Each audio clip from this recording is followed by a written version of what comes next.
You ever notice how some smells just tell a story? You walk into a wood shop, it's cedar and nostalgia, but you get close to a diesel teardown, and it's that heavy sovereign scent of kerosene and hard work. It's the smell of things that don't quit. It's also the smell of a shirt I'm going to have to burn if I lean too close to that block, Tiger. Seriously, I've seen you build furniture that could survive a hurricane, but this is a different breed of beast. Why are we talking about compression ignition today instead of, say, joinery? Because Alex, the diesel engine, is the unsung hero of the maker world. It's the prime mover. Whether it's the generator keeping the lights on in a remote cabin, or the tractor clearing the lot for a new shop, understanding these things is like learning the secret language of the industrial world. Plus, I once tried to fix a clogged fuel injector with a sewing needle and a lot of misplaced confidence. Oh, here we go. Did you end up with a high pressure piercing?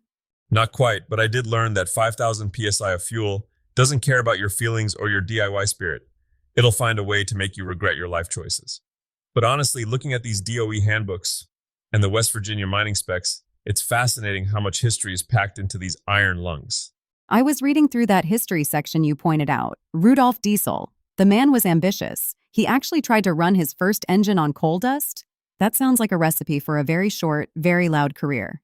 Well, he was a German engineer in the 1890s. They weren't exactly known for doing things the easy way. He wanted a rational heat engine. Coal dust was plentiful, but as it turns out, shoving powdered rock into a cylinder isn't great for the longevity of the moving parts. He eventually moved to lamp petroleum, which we basically know as kerosene or early diesel fuel. The core idea, though, was the real magic: ignition without a spark. That's the part that always trips up the casual observer. No spark plugs. In a world of gas weed whackers and cars, the idea of just squeeze the air until it's hot enough to explode sounds, well, violent.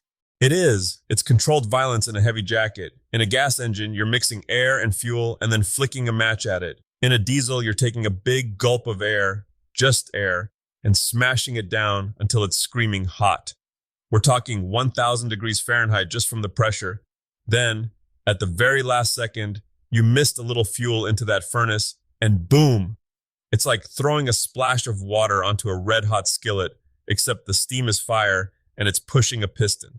Okay, so let's get into the anatomy. You've got the block, the pistons, the crankshaft, the usual suspects. But when I look at this manual, the compression ratio stands out. Dig into that for me. Why is a diesel so much beefier than my car engine? It's all in the squeeze. Your standard gas engine has a compression ratio of maybe 8 to 1 or 10 to 1. A diesel, you're looking at 14 to 1, all the way up to 24 to 1. Imagine taking a room full of air and cramming it into a shoebox. Because the pressures are so much higher, everything has to be overbuilt. The cylinder walls are thicker, the connecting rods look like bridge girders, and the crankshaft, man, a diesel crank feels like it was forged in the heart of a dying star. It's heavy because it has to be. If you built a diesel engine out of the same lightweight alloy as a lawnmower, the first time it fired, it basically turned into confetti. Confetti is a very expensive way to describe an engine failure. So we have two-stroke and four-stroke diesels. I'm used to two-strokes being the smoky things on the back of a boat. Is it the same here?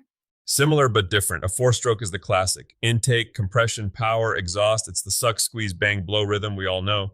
But a two-stroke diesel, like those old Detroit diesels, it does the whole dance in just two movements. It uses scavenging. While the piston is coming down on the power stroke, it opens up ports to let new air in and push the old smoke out at the same time. Wait, so if the intake and exhaust are happening at the same time, doesn't that get messy? How do you keep the fresh air from just flying out the tailpipe? That's where the blower comes in. On those two strokes, you've usually got a supercharger, a blower, bolted to the side.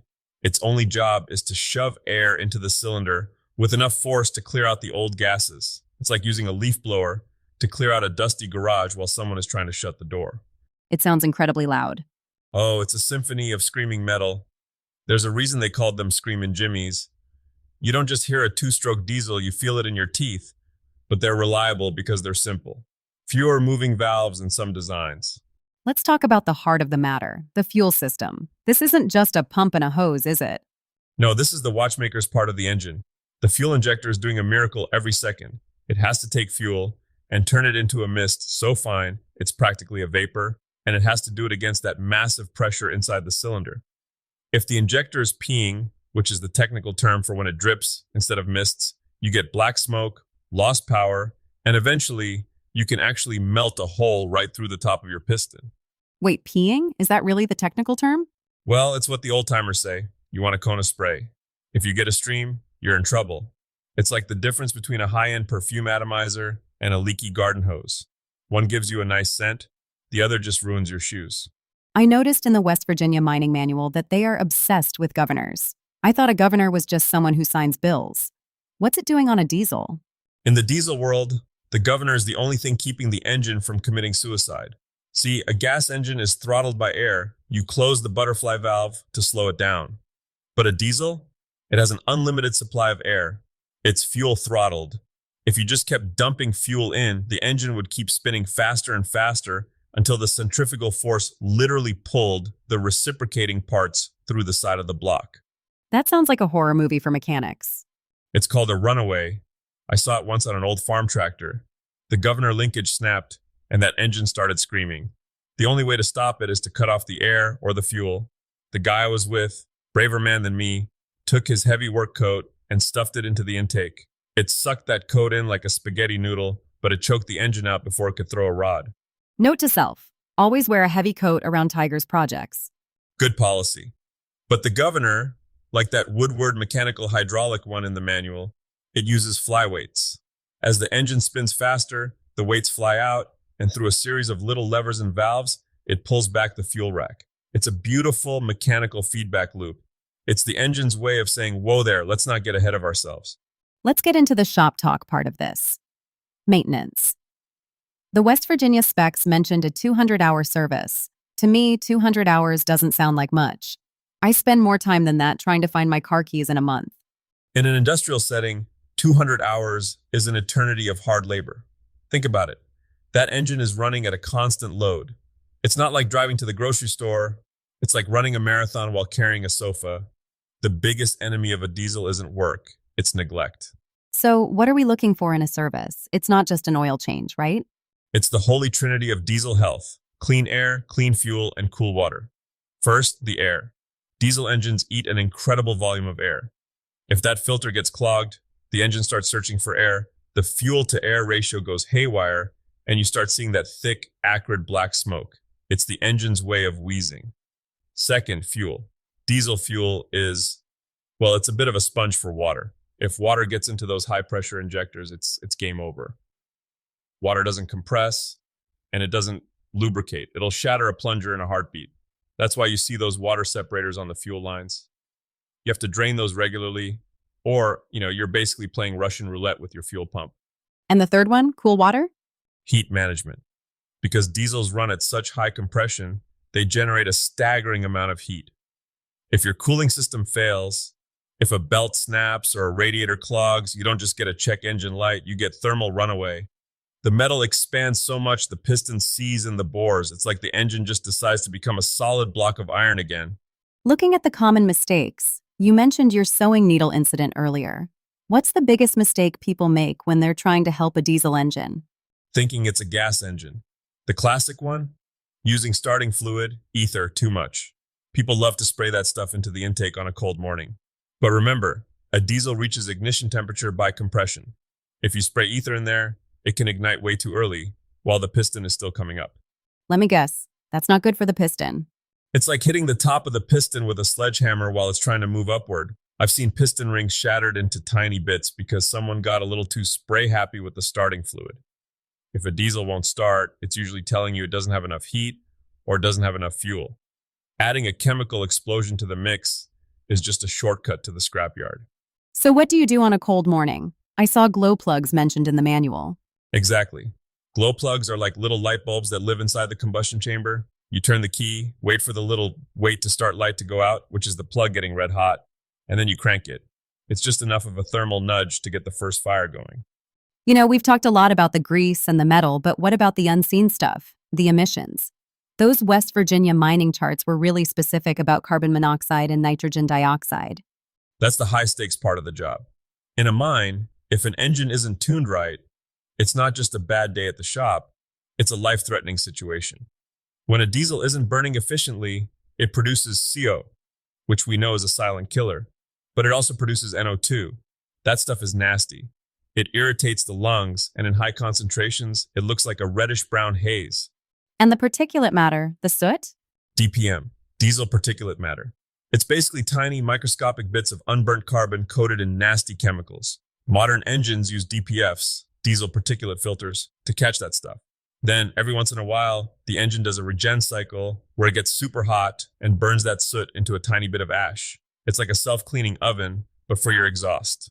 It sounds like the clean diesel we hear about is just an engine that's being very, very carefully managed by a computer. Precisely. We've gone from Rudolph's coal dust belching beast to engines that have cleaner exhaust than the air in some cities. But the fundamentals, the bore, the stroke, the sheer force of compression, that hasn't changed. So, if I'm a maker or a hobbyist and I find an old diesel generator at an estate sale or a surplus auction, what's the one thing I need to check before I even think about trying to start it? Don't trust the previous owner. People tell you it ran when I parked it, but in diesel speak, that usually means it died and I was too tired to fix it. First, check the oil for milk. If it looks like chocolate milk, you've got coolant in the oil, which means a blown head gasket or a cracked block. Walk away. Second, hand crank it if you can. If you can't get it to budge with a big breaker bar on the crank pulley, the rings are rusted to the walls.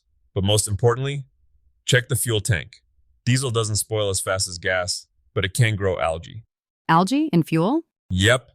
There are microbes that live at the interface where water meets diesel.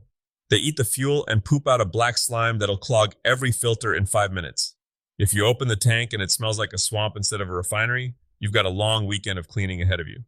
Refinery or swamp sounds like a terrible game show. It really is. But there's a payoff, Alex. When you finally get all the air bled out of the lines and you hit that starter and you hear that first chuff chuff roar and that steady rhythmic clatter settles in, there's nothing like it. It's the sound of a machine that's ready to work for the next 50 years. It's honest.